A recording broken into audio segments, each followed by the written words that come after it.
खबर शामिल करते हैं अहमदपुर शर्किया से। Government special education centre Ahmedpur Sharqia headmistress Ayesha Riaz ने खुसूसी बच्चों के आलमी दिन के हवाले से प्रोग्राम का इनेकाद किया, जिसमें बच्चों और इनके वालिदैन और मुअज़्ज़िज़ीन शहरियों की कसीर तादाद ने शिरकत की। खसूसी बच्चों की कारकर्दगी को खूब सराहा गया।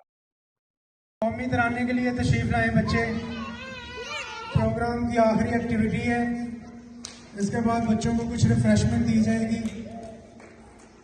और बाद में बाकी मेहमान बिल्कुल इजी होंगे जाने के लिए। आकाश, कौमी तराना रेडी है?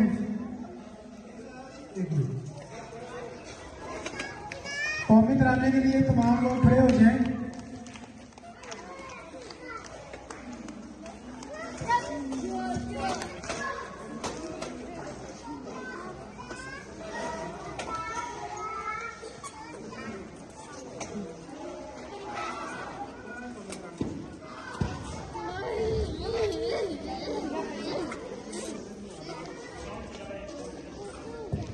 चलिए जी, रेडी?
मज़ीद खबरों को देखने के लिए जुड़े रहें न्यूज़ वर्ल्ड के साथ।